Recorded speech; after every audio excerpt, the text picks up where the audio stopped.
Welcome to Jane Schroeder's podcast, and today I have my special guest and good friend Daniel Black. Hey, Jane. Hey, everyone listening to Jane's podcast. Oh, it's so amazing. How long is it since we've actually been together in person? Oh, gosh. Before the pandemic, so at least 2 years, if not maybe a little more. So, It's no, way wait. too It long. was Indonesia, right? It was the last time we saw each other? Bali. Yes. Bali, yeah, at least 2 years then. And What, 2019, the end of what are we 2019. doing in Indonesia and Bali together? Oh, we were causing trouble. Uh, we uh, we were we were playing with grocery carts and making them rides and pushing each other on them. No, we were doing that. We were out visiting and loving people and loving life into people. And we have lots of stories. You've been with us 3 times now, or 4 times Yes, to. yeah, yeah. Yeah. So just some incredible things have happened over there over the last few years. A lot of miracles, a lot of unusual things like glowing bodies and things, and yeah, I love it. That's what we were up to. I mean, we can talk more in depth if you want, but Yeah, we can talk about we visited the Leper Colony, didn't we? Visited yes. So beautiful. yeah, Leper Colony. It came out actually. I had watched a video of someone else, a friend of mine named John Crowder, who had been going to this particular leper colony for years, and I always wanted to go. And the guys that I work with in Indonesia never would set it up for the longest time. And so I think even your first trip with us, we didn't go to the leper colony, did we? Your first No, trip? no, no, no. Yeah, yeah. And so you know, like they'd set us up in orphanages, they'd set us up with the poor, but it just like I had a heart. I really wanted to go to the poorest of the poor. I wanted to go to those that society had rejected. I wanted to go to those people that nobody else was willing to go to. And so finally, I guess it's been maybe 3 years ago now. Uh, it happened. It worked, and we got to go, and and it was probably one of the most devastatingly beautiful experiences to go.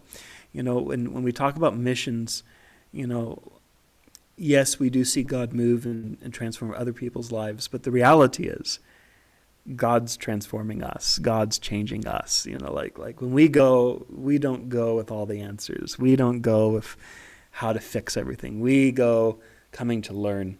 We go empty-handed and saying, "Okay, Papa, what is it I need to discover here?" And I just remember going and sitting with people and just my heart being ruined. And we would see Jesus move in such special ways. Like, for instance, I remember the first time we went, and we started seeing like blind eyes open, That's and we right. started seeing, and it was unusual for me because these were not the types of miracles I thought we would see. Right? I'm thinking arms that are missing would grow out, or I remember we prayed for one guy who had emphysema, but he had no arms and no legs. They had fallen off, like they had to sever them.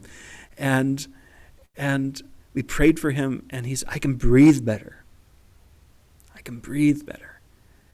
And and I was so happy for him, but at the end I was like, but Lord, wouldn't it be better if he had arms and legs so he could walk, and he could pick up the food, like because we had brought him all this food, and that's something that we do when we go there. We don't ever go empty-handed in the sense of we don't bring anything. We always bring food to feed the poor and to just love on people genuinely, and so we had brought, I think, chicken, if I remember right, and they hadn't had chicken in a long time, and they were really excited about it, and I remember when we were all preparing all the chicken and stuff, it was kind of gross, but It came back we had a doctor on our team, and she's going, I don't know how sanitary this is. I don't know how sanitary this is. And but I remember we were giving it to him, and he was so happy to get chicken. And Jesus healed him of emphysema. And I said, Lord, why didn't you grow his arms and his legs out? And the Lord said, but he needed his lungs healed. He needed to be able to breathe. And so it didn't answer my question, yet it did answer my question, because what he needed in the moment wasn't arms and legs. What he needed, like, that guy is actually very happy. He lives a happy life. And that's something we learned from the poor. They're actually quite happy with nothing. They're quite content in life, and that's something I discovered over the years working in garbage dumps and different places over the years. They were way more happier than me, way more happier than anyone else I knew. And it's because they don't have all the distractions of stuff that we do and having to maintain it. They just live life, enjoy life, and yes, they suffer, but they have true pure joy. And this guy had pure joy just living life, and the Lord said he needed his lungs healed, and so it was beautiful. We've seen Jesus just do spectacular things like that. I remember another year we brought a guy. He brought his whole family, and he told me, I've never seen miracles before. I said, well, if you go on a trip with me, you'll see miracles. And it won't be you'll see me doing miracles. You will see the miracles. And so he was praying for everybody he could get his hands on, and nobody was getting healed until we get to the Leper Colony. And there was a woman who, if I remember right, I think she was blind. She was either blind or deaf. I can't remember. And so I think she was blind, and her eyes opened. But what she didn't tell them was that she couldn't walk. And so he grabs her arm and says, hey, we got to go share the testimony in front of everybody. And so she starts walking. And so then when they're telling the testimony, she says, I couldn't see, but now I see. I couldn't walk, and now I'm walking, and he's even more shocked. And so, I love it because his first miracle is a blind person and a crippled person all in one, and Jesus touching their body, and they're getting fully set free, fully healed. We just saw so many amazing stories like that over the years. I'm sure you have some fun stories from our times together, Jane. I do. The bit I always love is the hugging. Yeah. The hugging, because during COVID, that's been really strange, because some people, emotional, physical, spiritually, just need a hug, and then it heals them physically or emotionally. Or there was the lady me and you prayed for, had lost her husband. Yeah. And she had multiple things wrong with her, and we just basically hugged her, didn't we? And you went back the next year and saw her, and she was a different person, put weight on, healed, different situation. What a hug does.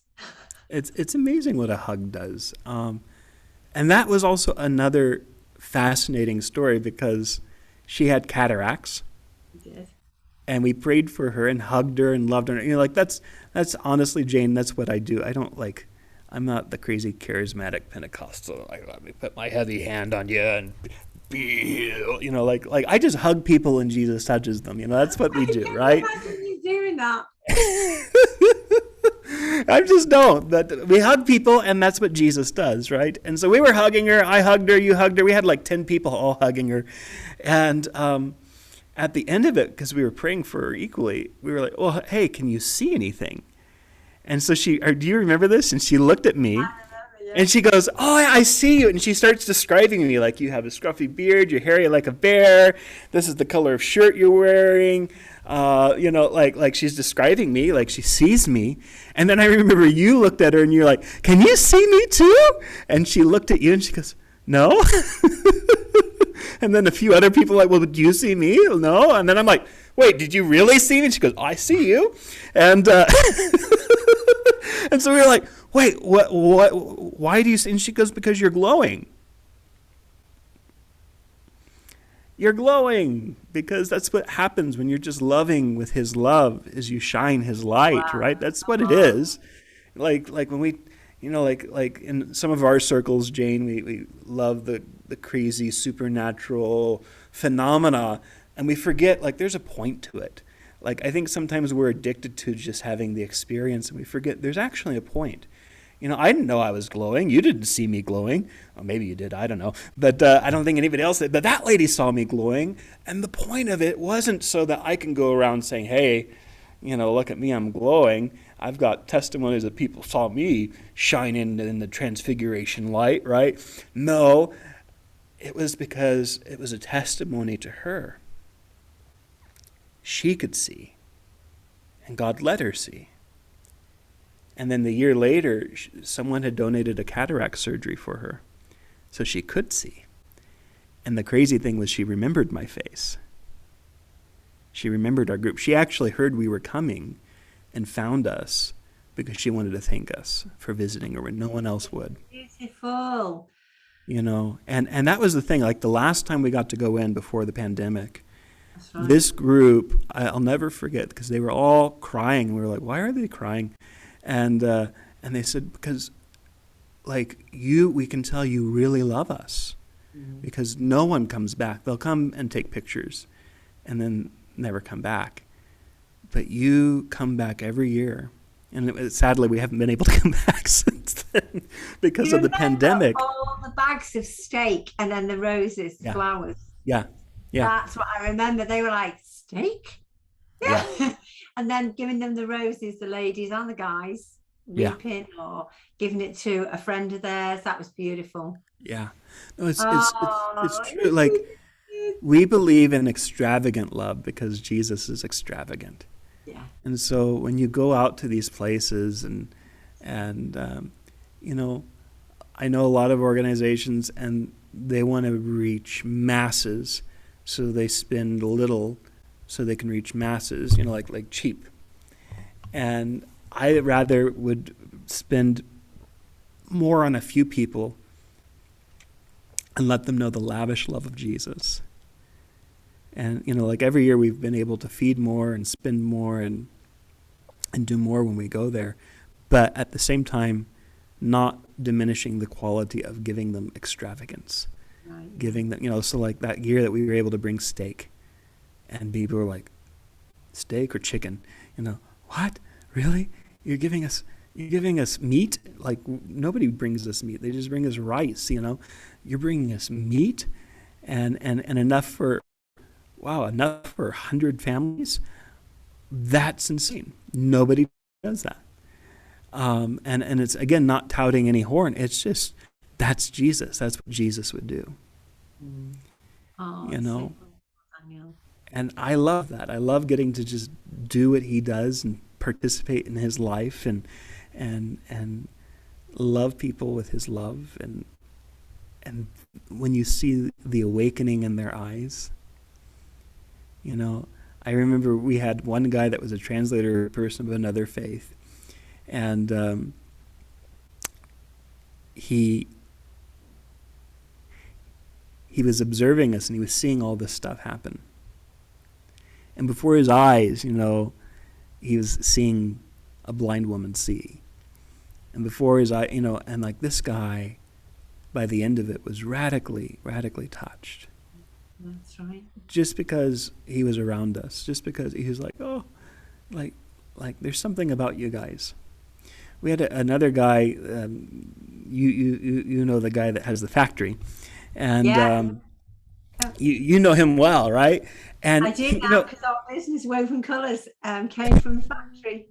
Come on, and what's amazing about him, the connection to him was he said, I've been around a lot of ministries that have power, and they do a lot of power, but I've not been around ministries that just love. And he goes, that's what I want to be around, and so he joined us. Like he followed us around just so he could learn how to love, because that's what Jesus is up to. He's just loving people wherever they're at around the world. I remember even years ago, this isn't Indonesia, I went on my first missions trip to Mexico, and we had a bus driver who was high the whole time. He was high on, I don't know what he was high on, but It was crazy. He did a 12-hour trip in 8 hours on a bus, driving like this the whole way. Nobody could sleep. Take us into places. Well, our bus almost got robbed, and he chased them off with and he was high the whole time. And we had people that were, of course, like, oh, we're a little uncomfortable with, this guy. And we were like, let's just love on him.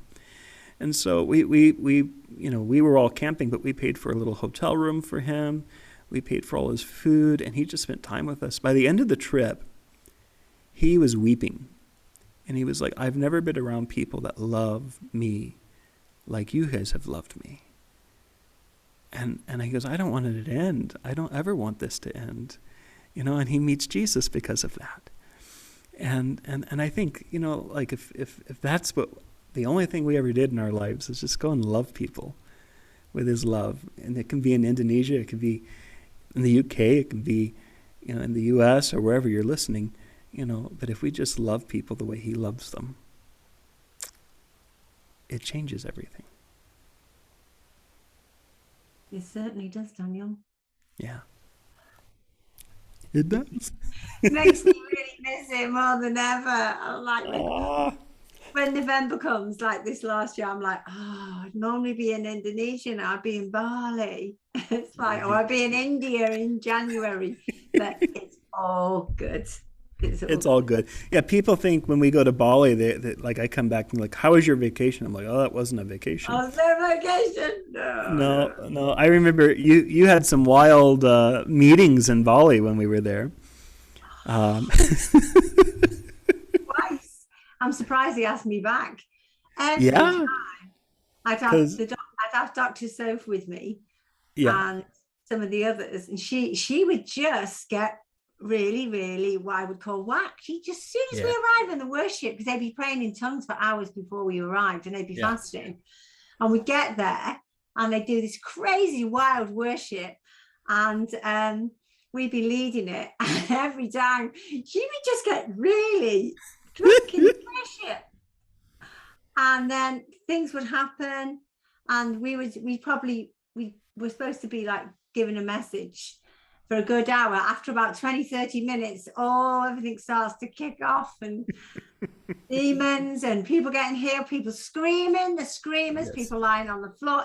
Every time I went, I just share about the love and the blood. The moment I mentioned something like Galatians 2:20, the blood transaction, the blood transfusion in the still version, I'm crucified to Christ. I no longer live, but Christ lives in me. The blood transaction, the blood transfusion.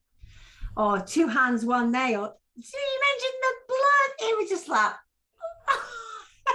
exactly. Thinking, oh no, Daniel's going to be, here we go again. One time you were on a flight, and some of the guys were messaging you, wondering what was going on. And at breakfast, I had to explain. I just thought everyone knew about mass deliverance on your team. I just thought everybody. Not everybody.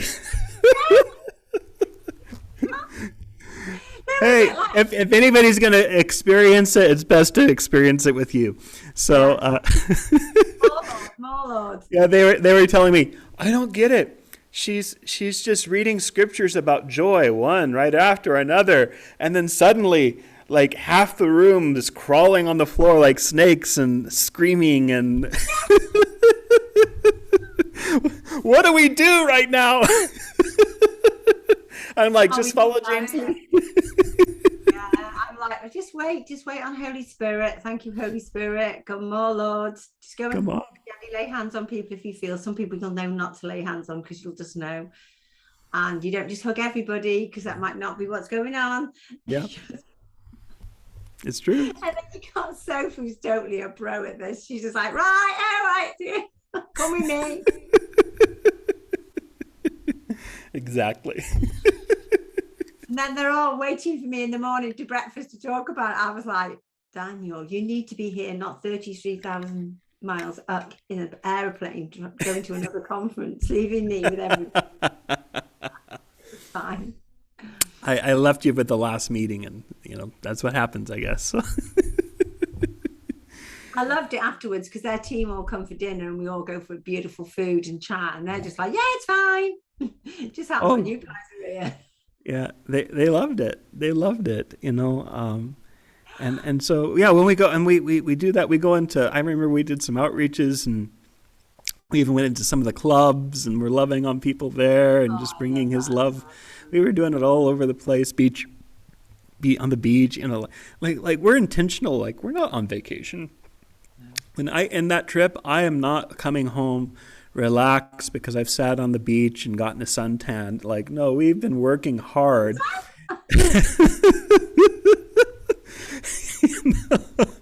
You know, like we've been working hard. You know, I might have a sunburn, but it's not because I've been on the beach. So You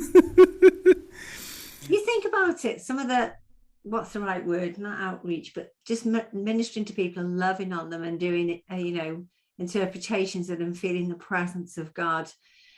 It's boiling hot, isn't it? You're out there all oh afternoon and it's boiling. oh man, it's the fire of His love, Jane. It's the fire of His love. You know, And then you go back, get changed, and we're all out for dinner back on the beach. it's More true. people. I love it though. Yes. You remember that one night, and the pastor said, "Oh, we're going to take you all to dinner," and they take us to some dim sum, and we're kind of in this upper room away from the restaurant. You remember that? And then suddenly, like all these other people are showing up, and they're like, "Oh, you don't actually get to eat. You're here to minister and pray." Yeah. And it turned into actually it was more wild in that upper room than the meeting we did. You know, the service we did for the people. I mean,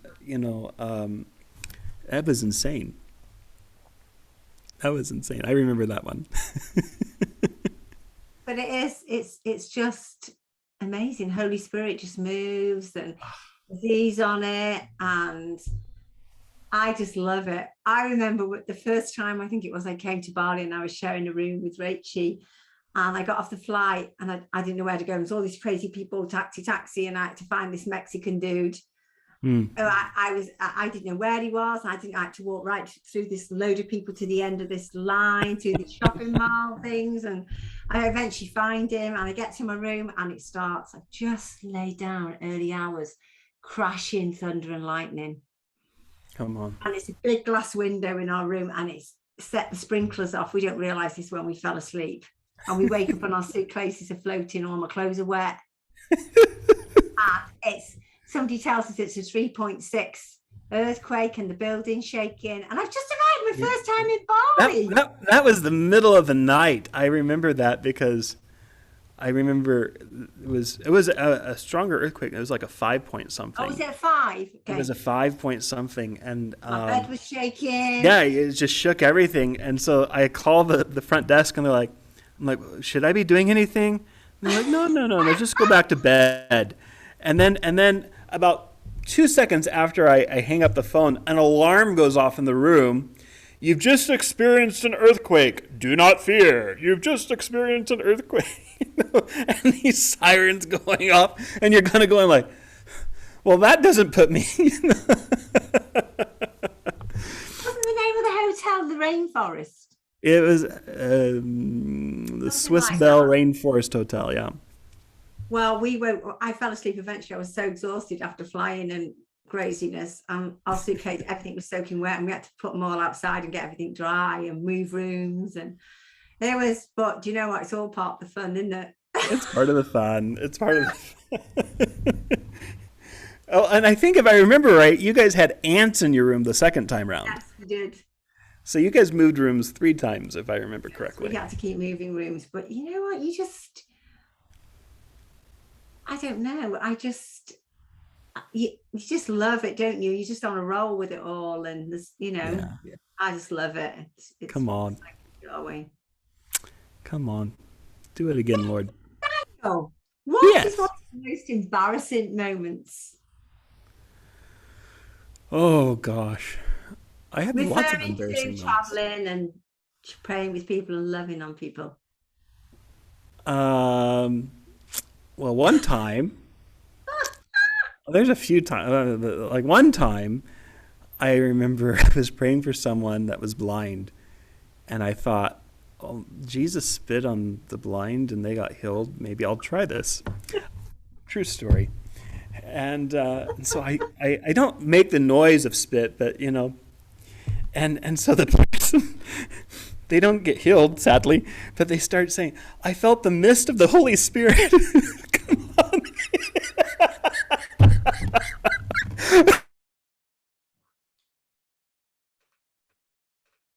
Holy Spirit.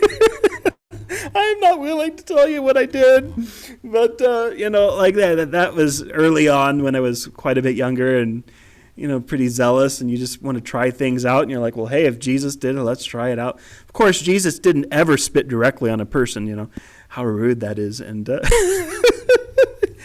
he spit and made mud, And so, there was that one. There was a time in Cardiff where I dropped an expletive while preaching that, you were there for that one. That was really embarrassing, but everybody took it in good stride because the expletive is only a bad word in America. It's not a bad word outside of America. It's a common word everywhere else. But I'll never forget, because I was like, I did not just say that. I did not just say that. And everybody's just laughing, and they're like, yeah, you did. You just said that. You just went there. But it was kind of that. Yeah, you guys probably do have it on video. But, it's also one of those things where it's like, I think that was what was needed, because it actually shifted the room and it brought a breakthrough that, we were needing, in those gatherings and stuff. So that was a quirky one. Embarrassing moments. Here's a funny one. One of my first times in Asia, we went to this very nice restaurant. We were actually guests of the government, and so they took us to this really nice. And like, let me tell you something. The more important you are, the more unique the food will be. And so I've learned after 16, 17 years of doing this, I'm not an important person. I don't want to be an important person because all the special, unique things, that we all worry about eating is what will be served to you. But if you just eat what everybody else eats, it's normal and wonderful and delicious food. But we were going through, and I had this lady who had lived in the city for many years, and so I was like, well, what's this? And she goes, oh, that's century-old egg, and oh, what's this one? And oh, that's Peking duck, and then we get this one dish that comes out, and she says General Zhao's chicken, which is like a spicy chicken dish, but I did not hear that, and so I was so appalled at what I thought I heard that I shouted it really loud, and I said, genitals chicken. That's disgusting. Why would they serve us genitals of the chicken? And I just made this huge deal. The whole restaurant got quiet because I was making such a huge deal. And the lady next to me is really embarrassed and like really red. And she's like, I didn't say genitals. I said General Zhao's. It's spicy chicken. And I felt about that big.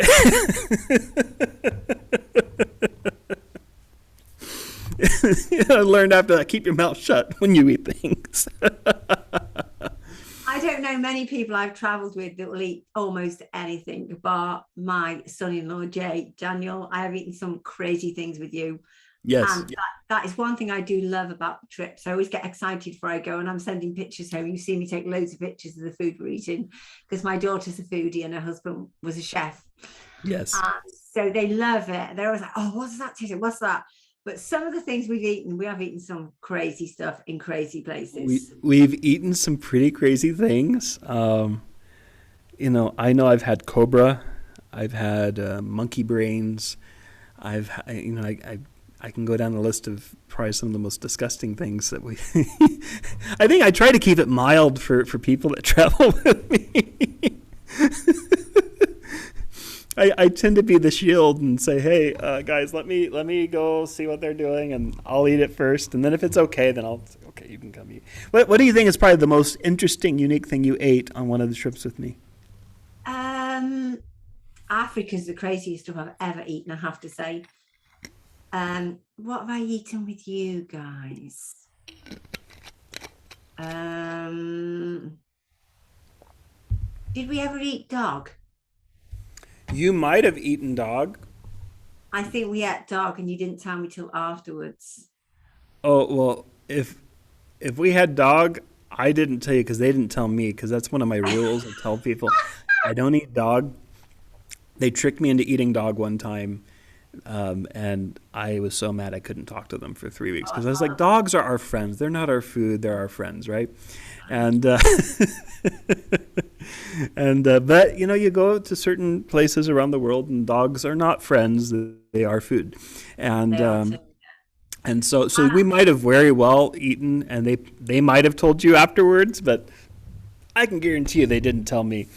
Yes, I would have lost me a little like genitals, chicken. You gave me dog. I have loved when I came to Hong Kong with you. Sometimes I've come to Hong Kong first and then we've got traveled on. Yeah. What I've loved is you'll go to these little tiny little restaurants in the middle of nowhere or in the town. I wouldn't even think of going in, and you sit down and you say, I'll order Hmm. what you like. And the food is so delicious that Yeah. I don't want to finish the flavors and the taste, like flavor Mhm. bursts. Yeah. And they're the places I have most enjoyed eating out with you and the Yes. team, and going to the flower markets to pick flowers for the roses. Oh, Yes. Yeah. it's incredible. Yes. I mean, flowers everywhere. It's actually a really incredible experience Oh, to do the flower markets in China and Hong Kong, you're right. The food, Hong Kong specifically, has probably some of the best food you'll ever eat in Asia. It's world renowned for its food. People travel there just to eat. You can see all the sights in a day, but people don't come there to see sights because it's a city, right? They go there because it's a duty free city, so it's tax free shopping. So a lot of people go shopping and then they go to eat. And I've had numerous friends that have come into town saying, I want to go on an eating tour, take me. And they've done their research.